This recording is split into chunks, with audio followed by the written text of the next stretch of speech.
Welcome to Stuff You Learn with Luke, with your host, Luke Farmer.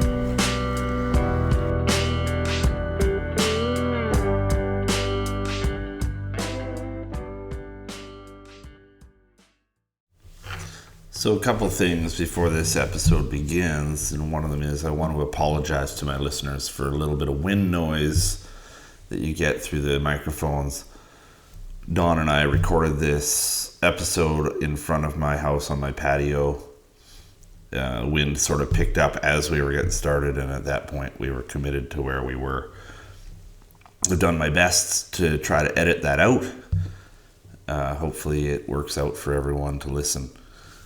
You can also hear some chickens in the background, and somewhere midway through, a raven decided to perch on the roof right behind us and make some noise also.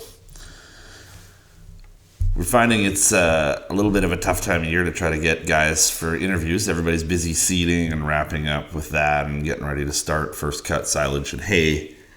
But if you happen to know of someone you think would be a good interview for this Part-Time Farmer series, reach out to me on Instagram or on TikTok and let me know how to get in touch with them and who they are. Enjoy. Hi, it's Don Carruthers. We operate a small hobby farm. We call it Stone Ridge, and it's located in municipality of Caledon in Ontario. Thanks for meeting with me, Don. So I'll get some listener background on us. Dawn is actually married to my mom's cousin, and that's our connection. But so I do have a few questions to start with. Are you originally from Caledon yourself? No, I'm not. No, so I'm originally from just west of London, Ontario. Okay. And did you grow up on a farm there? Oh, absolutely. Yeah, we had a cash crop and hog finishing operation there. Okay.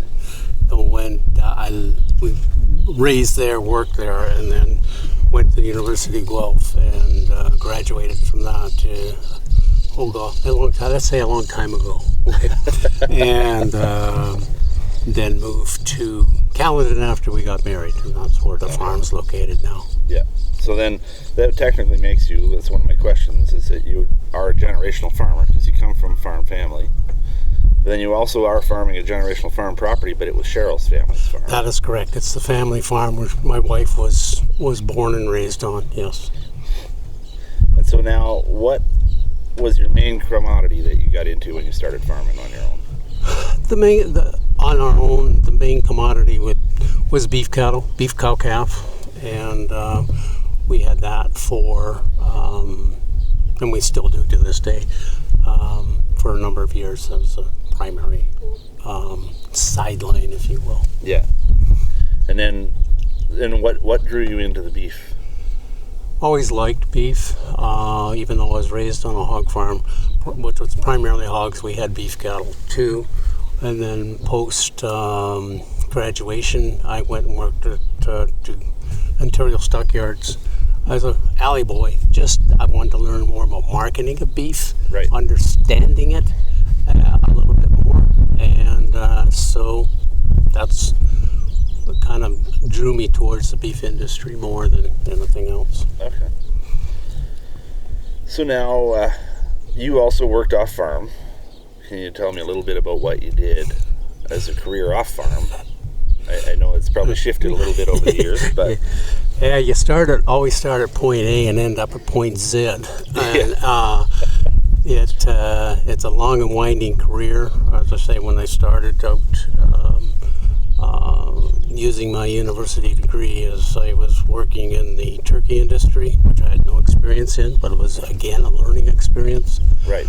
Then I moved into the feed industry, the livestock feed industry, as a sales rep, traveling farm to farm, calling on farmers, working with their nutrition programs, helping them set up their feeding programs for all types of livestock, from beef to hogs to poultry, all the way through. I did that for a number of years. Then I entered into the marketing industry, where I worked as a sales consultant for a magazine called Country Guide and Caledon magazine, and I was a livestock specialist calling on pharmaceutical companies, farm equipment companies, supply companies, working with them on their marketing programs to deliver their message to those sectors and the farming industry. Then moving on from there, I continued in the marketing career. I actually worked on radio sales, and I ended up with my own company doing sales and marketing support for an organization in Ontario called the Grain Farmers of Ontario, where I worked in print advertising, and I worked on their their outreach programs and their conferences, managing conferences and doing things like that, all the while still working on the farm. Right. Okay. Okay. Well, and so then that's you had a pretty involved career on farm. So then, I guess what would you say? How did you find your best balance to work, farm, and family? Like, how do you make time to have a family when you're doing that much, right? Like, I know I have the same challenge, The big thing is with it is you have to set your priorities. That's not family is number one, and your business career is number two, and the farm is number three. And it boils down to merging those together and to ensure that you give proper attention to each one. Keeping in mind family is always number one. And keeping the farm being the last, you have to keep it within your realm of, workload, to allow balance to the other, Yeah. And so it's a question of balance, Yeah. And setting your priorities and what you want from the farm. Right. So and you've been retired for a little while, right? Yeah, I've been retired now for about 4 years, and retired from, how would you say, a steady income. Yeah. A real income. Yeah. Yeah. And you were also, we talked a bit yesterday, so you were saying that one of the things you guys have decided you're going to change how you go forward with your cattle business now too. You're going to kind of move away from calving. Yeah, as age creeps up on you from behind and sometimes gives you a slap, health has dictated that I can't do what I could do 10 years ago physically. Right. And while I enjoy it, my wife and I and family have to look at it and say, what can we realistically do it well as we can. It's not perfect, but and keep a life balance along the way. Right. So life's about changing and adapting. Right. That's what you have to do. I can agree with that. So now, I guess the other questioning that I've kind of gotten into with lots of guys, but you came up in farming, you raised your own family in farming.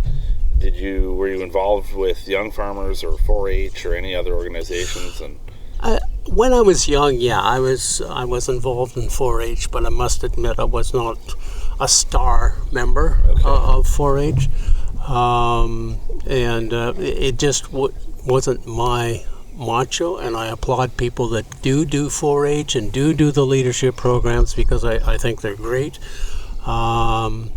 My drive was more on the physical side of working on the farm. I enjoyed just driving the tractor, working the tractor, baling hay, doing the physical stuff, and keeping the other end more just social. So I was involved in junior farmers too, but not at an executive level, not as a major contributor, but met some great people within that.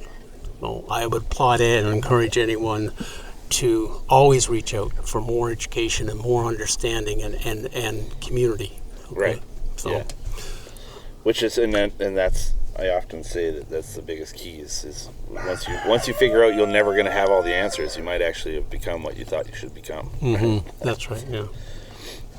So now, what would you say, have you done any innovative practices on your farm maybe to simplify so that you had more time to spend with family? Or Well, yeah, we've moved away from conventional tillage, where we have, we grow corn, or we don't grow corn, sorry.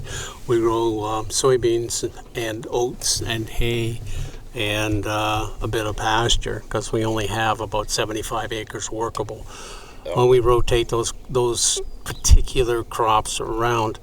But with the cropping, as we've reduced our tillage, we don't drop a plow on the ground anymore. Okay, we don't do any of that. We leave residue on the top.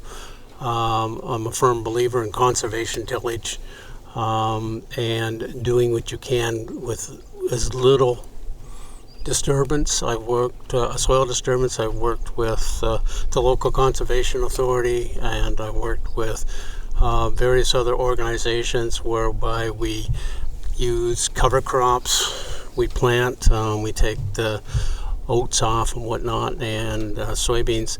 At times, depending on the conditions, we'll put a cover crop in, or the fun part is, or not the fun part, is actually when we're combining the oats. If we have a few oats that spill over the back or blown on the field, we think that's great. Yeah. Because we let it grow and it'll come up, and we leave it for the winter to keep the wind erosion off. Right. And we just let it. The oats will die over the winter, and so we just go out and disc it in the spring, and then we put the oats in and go from there. And it's a system that's worked well for us. The soybeans follow the oats, and incorporating more round bales for the hay, just reducing the workload, because you can't get in our area many young people that are interested in throwing square bales. Right. And this old guy's getting tired of throwing square bales too. Although I love it. I love throwing square bales.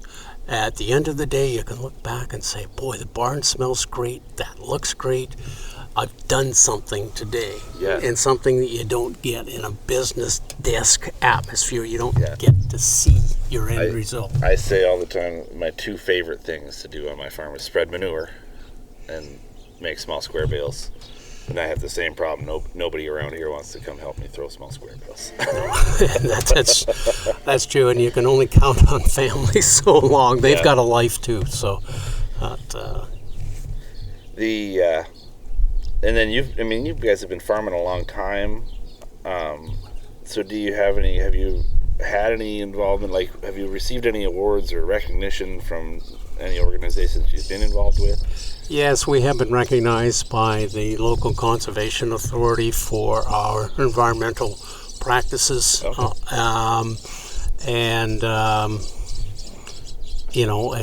The other thing is some recognition too for volunteerism within the community, because I believe community is very, very important to be part and to be vested in community. It'll pay you back in spades, not only in friendships, but in just the personal reward of contributing back for the next generation.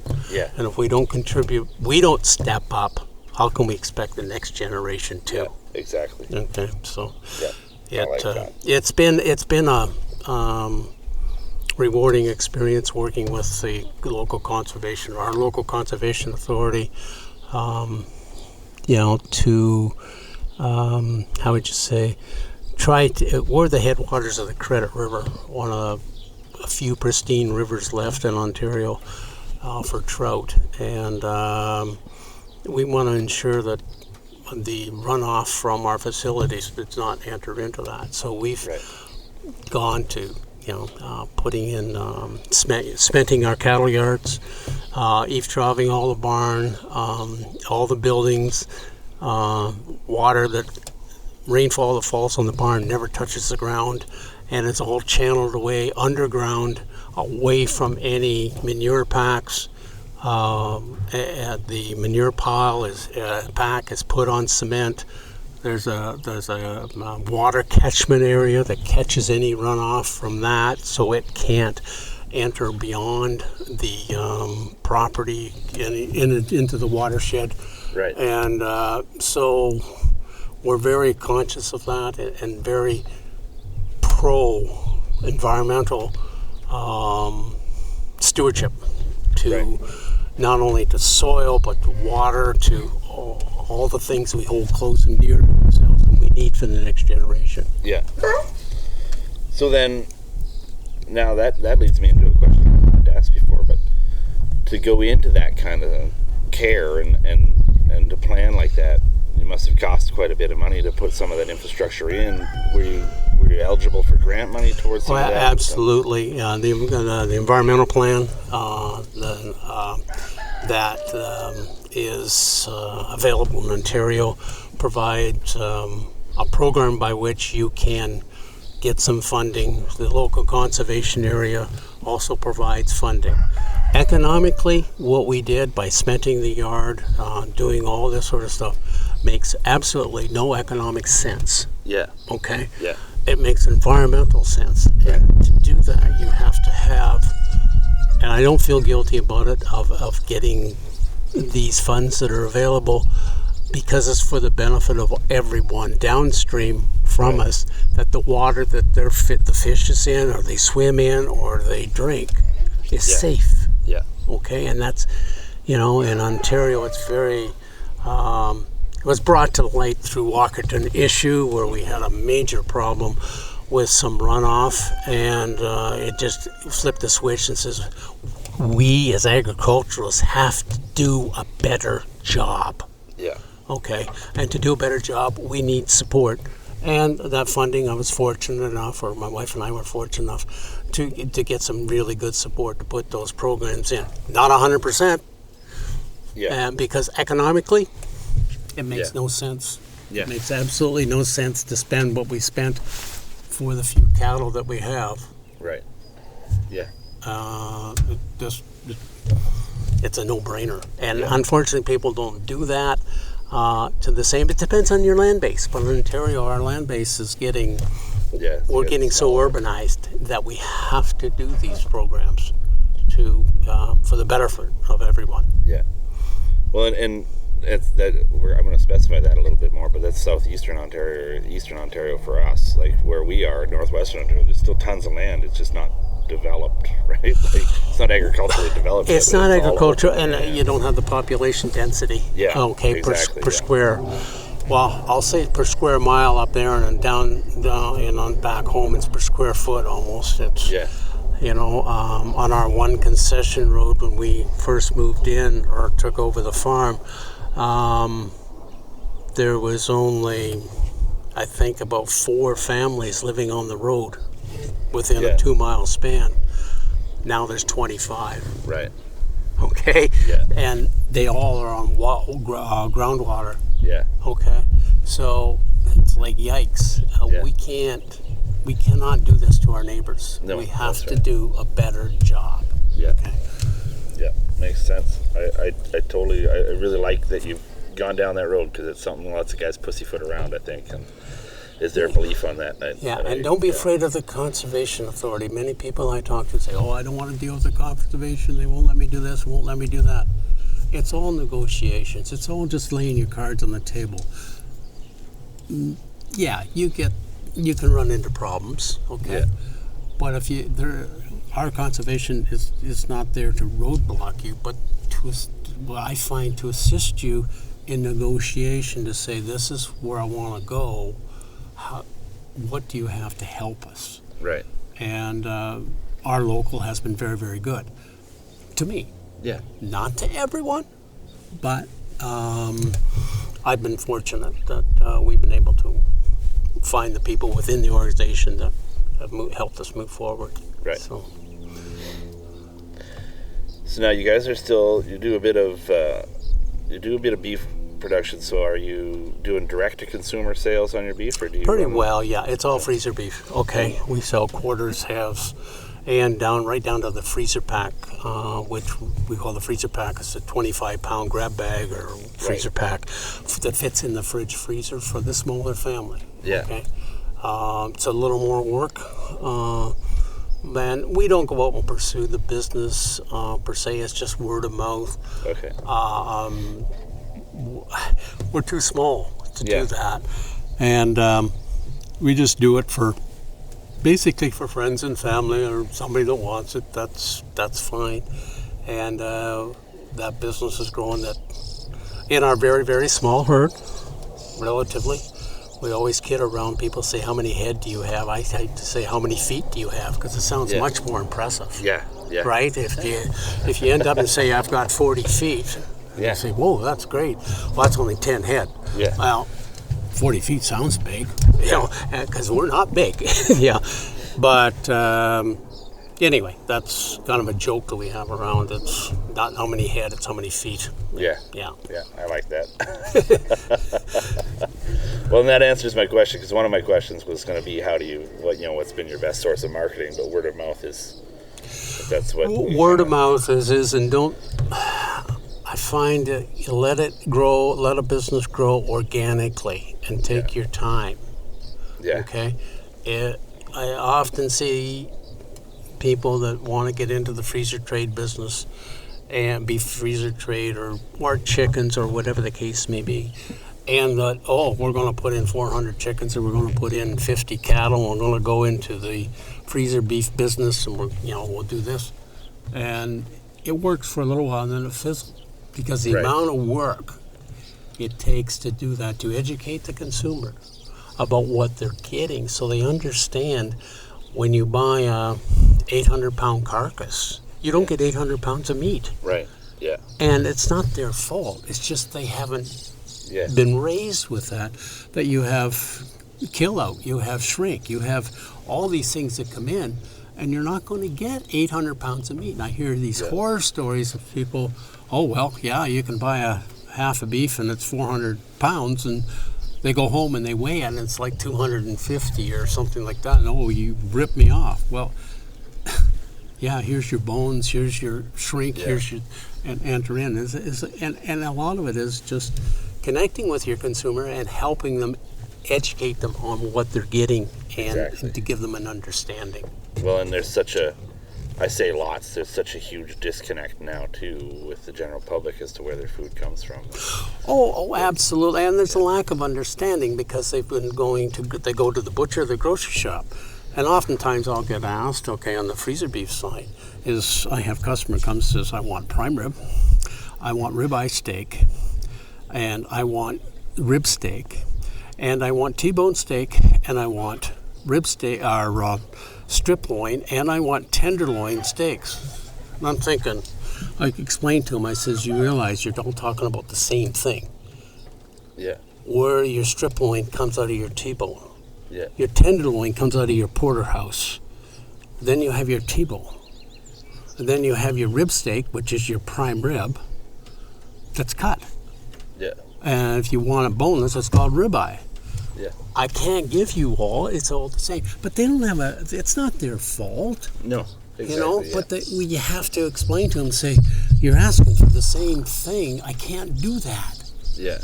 I can't give you a T-bone steak and a strip loin out of the same animal because it's the same. One's deboned.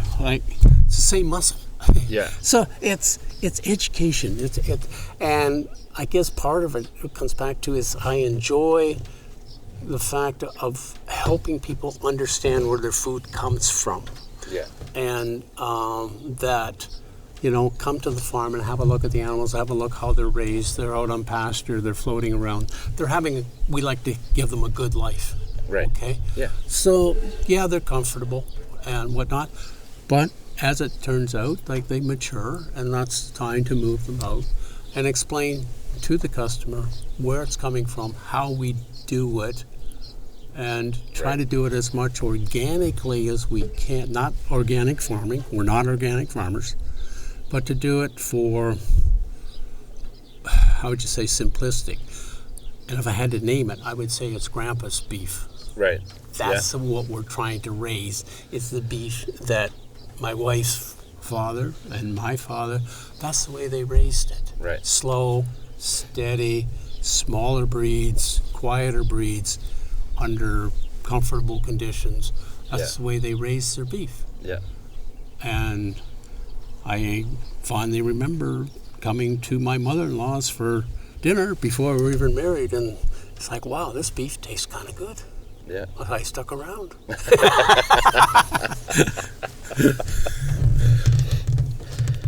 All right. So now, I do know that you have a son that's living at home.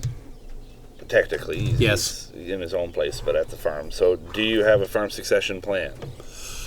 We do have a farm succession plan, but it's an informal and not a formal one. Okay. Because it's a small farm, and we have 2 children, and our son is passionate about the farm the same way we're doing it, not as a full-time, as how would you say, therapeutic escape from work. Right. Okay.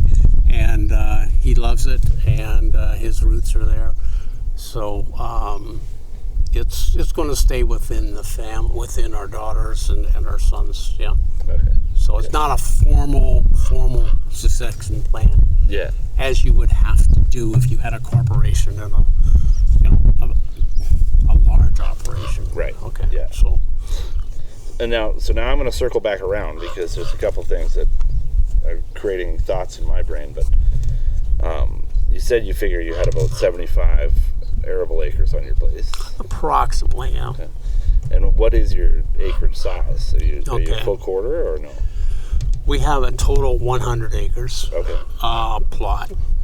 Of that 75 acres, we grow 20 acres of soybeans per year, 20 acres of oats per year, right, 20 acres of hay per year, and about 12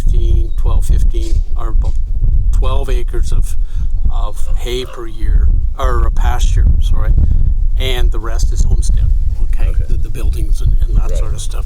The other 25 acres is, it's in the Niagara Escarpment protected zone, so it's very much,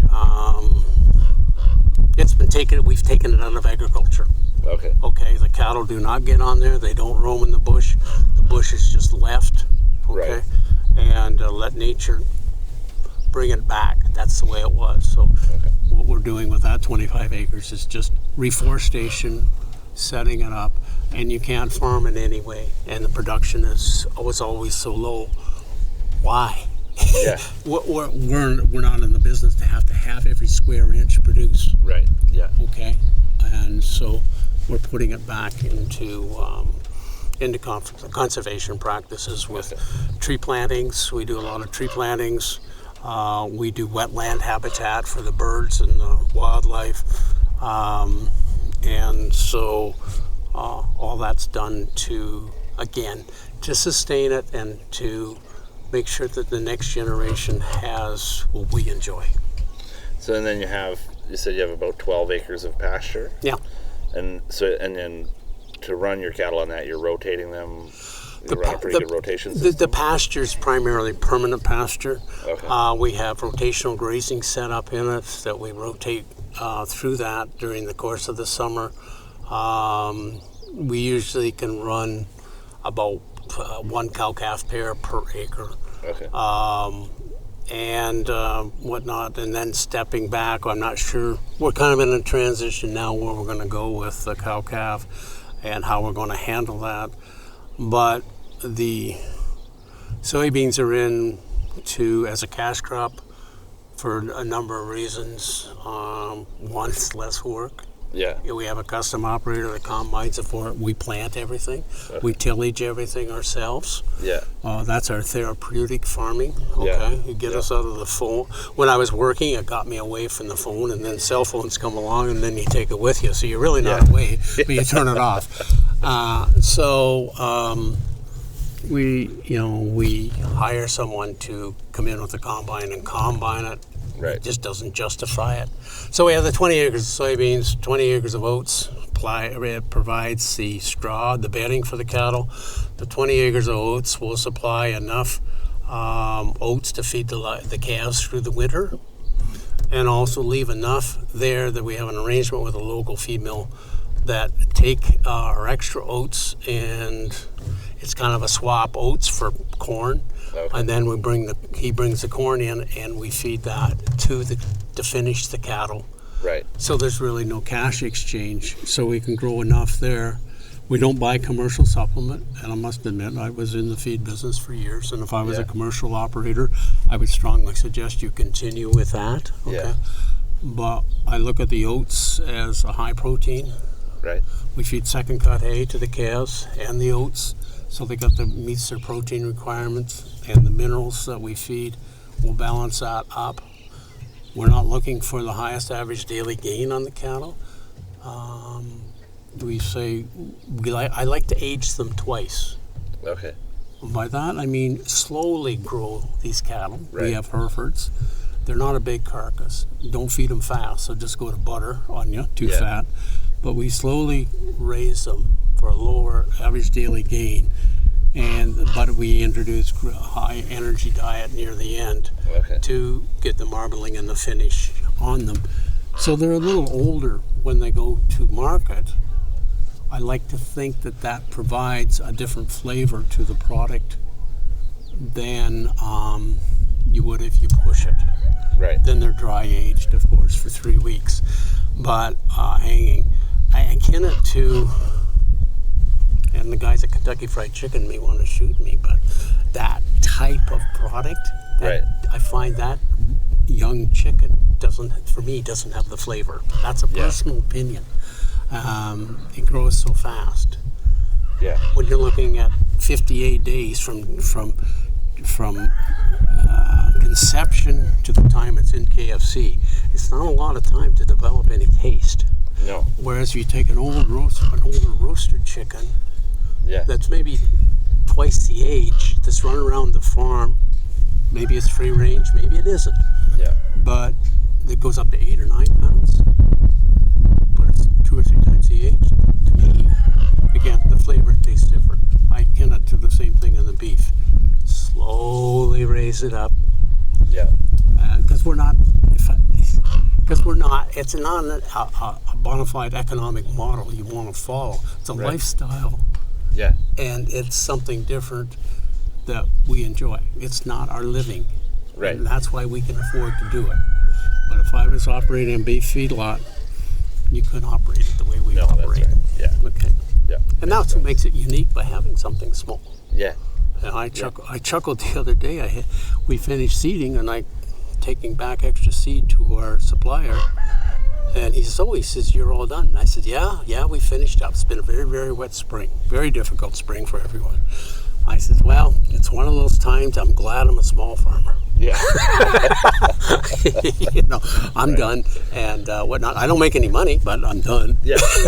Yeah. All right, so now I guess my next questions here, and I keep saying I haven't come up with a good name for them yet, but they're basically kind of quick answer questions, and if you want to, you want to elaborate more, that's fine. But I guess the first one is tractor brand. What's your choice? Green, John Deere. Okay. Equipment the same? Most of it is John Deere or North American style. Yeah. Okay. And it's primary because we have a good John Deere dealer local. We can find parts easily. Right. And by keeping one brand, some things are interchangeable, and it works well. But there are some other products out there, some lines that we prefer, and for cultivation and that sort of thing. Well, we use a different brand for that. It's finding where you can get the parts for availability, whether it's be online, whether it be at a dealer, and whatnot. So Right. as a hobby farmer, it's important to be able to access parts. Yeah. I think you found yourself, Yeah. possibly. Yeah. Oh yeah, many times. Yeah. Yeah. Favorite book? Do you have a favorite book? I really don't. I don't read a lot of books per se. I read farm magazines. Okay, I read. I do online reading. I subscribe to various news channels and that sort of thing. Agricultural things that come in. So yeah, primarily just farming, agricultural based. But as far as a novel goes, I guess I'm not a very good student of the literary world. Okay. So that inspirational quote. Do you have a favorite inspirational quote? Basically, it's not a quote, but it is a quote, and it's basically treat others as you want to be treated yourself, and just be honest with people. Yeah. And fair. Don't go in and how would you say, try to set the world on fire and charge the highest price in the world and going to be set the world on fire. Just let it roll and be fair. People will be fair to you. Yeah. It's what goes out comes back. Yeah. So I like that. Farm organization. Are you an OFA member? NFU? Yes, I'm an OFA member. Yes. Okay. Yeah. Now I'm going to ask that. This is a question I haven't asked people in the past, but why OFA? What was your choice? Why did you choose? It's just the organization that I grew up with. Since day one was the OFA. Yeah. And I really haven't used a lot of their services. I'm a member because in Ontario, to get as I alluded to, the stewardship programs and the funding and whatnot, you have to be a member of a farm organization. Yeah. Yeah. And since I grew up with our family farm was always OFA, it's just carried on with that. I'm also an OFA member. My dad was, and I sat on the board locally, and I'm a firm believer that they are the organization that aligns best with what I'm doing. But I often also say that there shouldn't be so many of them anyways, because I think when we spread out, we weaken our lobbying power with the government. It fractures that, and witness one of my former, not employees, but one of my contracts was with the Grain Farmers of Ontario. Yeah. And that's a perfect example of commodities coming together for a unified voice: corn, wheat, soybeans, oats, barley. Yeah. They don't have canola at the present time, but you bring all those commodities together. It's easier to get a seat at the table for lobbying, to get your voice heard.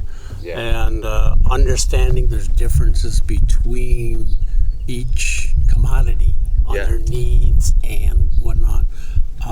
But at the same time, break it down to the bottom line. We're trying to survive here. We're trying to do the best we can. And sometimes one has to sacrifice for the benefit of the other. Right. And it's a balance. It's Yeah. a balance there. And For sure. so I'm a member of the GFO, Grain Farmers of Ontario, of course, because I grow soybeans and oats and all that stuff. So you asked about commodity organizations. Well, there's that, OFA. Right. Yeah. Favorite drink?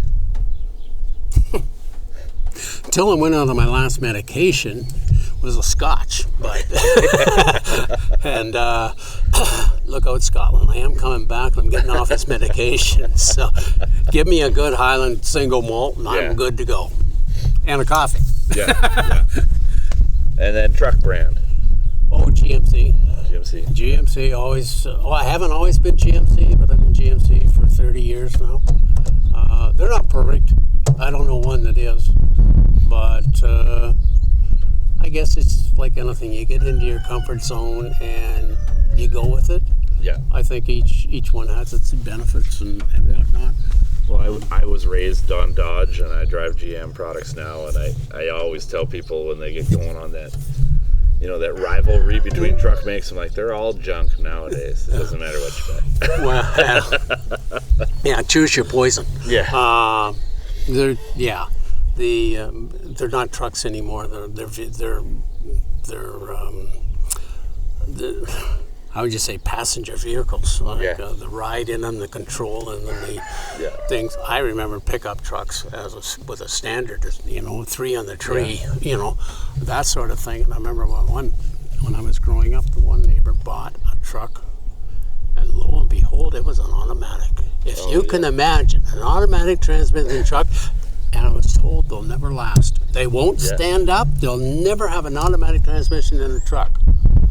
Well, I almost defy you to find a standard these days in any size of truck. Even the big trucks. Even the big boys. Yeah.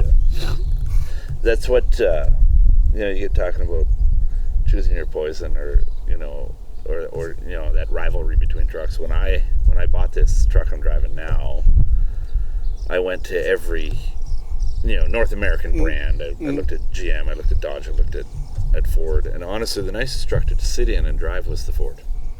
Yeah, right. But they couldn't touch GM or Dodge's pricing at the time, and it was because Dodge had their 25% off deal, and GM with my OFA discount at that time, which was way better than it is now. That's sort of gone downhill now, but at that time I got about 25% off that truck also. Yeah. And so it was an easy pick, It comes down to economic comfort. What are you comfortable with at what price? I have a farrier client that bought he got into a car accident about 4 years ago and rode his truck off, and it was a 1979 GMC 3/4 ton 4x4. And he bought a brand new 3/4 ton extended cab 4x4, and he said the list of options on that thing is 4 pages long. And I said, yeah. He goes, my other one had like intermittent windshield wipers and something else, and that was all he had for options. Yeah. Well, it's depending on how they package it too. I find that some of the they're not offshore. They're made here in Canada, Toyota and Nissan and whatnot.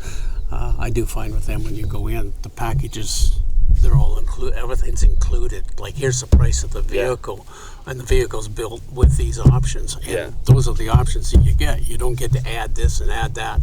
It's just, that's the option. That's the vehicle. That's the package that you're getting. Exactly. Well, I mean, and tractors are getting that way now too.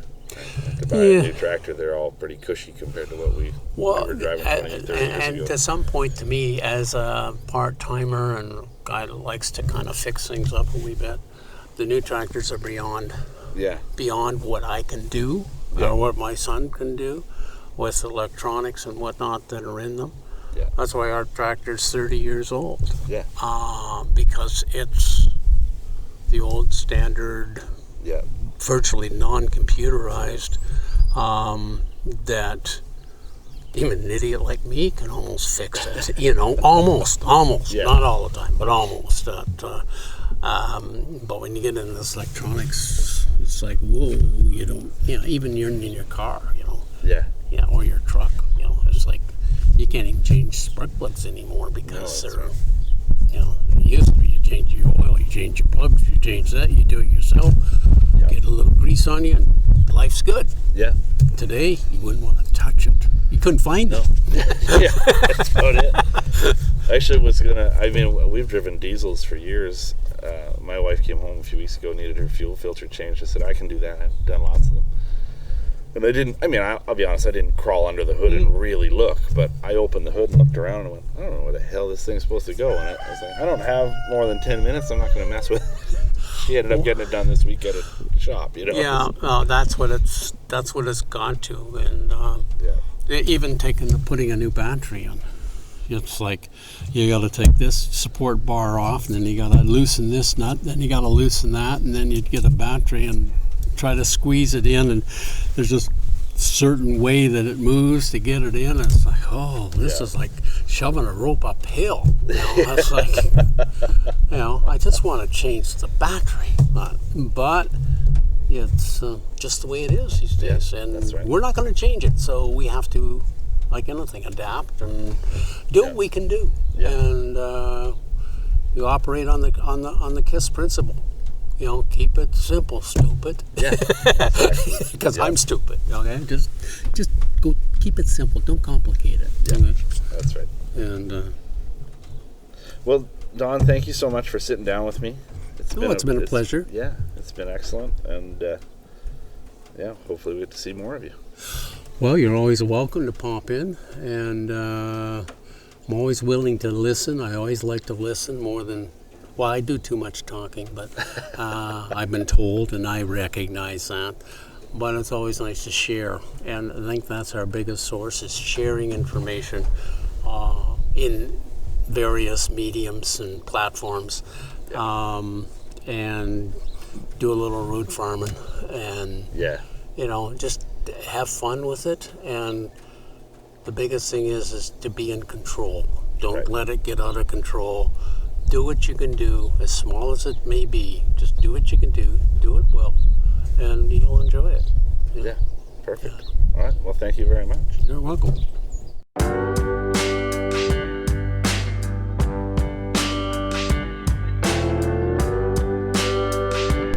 Thank you for listening to Stuff You Learn with Luke. I hope you enjoyed this episode as much as I enjoyed creating it.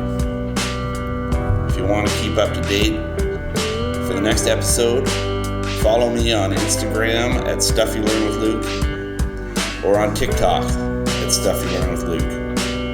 Until next time, this is Stuff You Learn with Luke.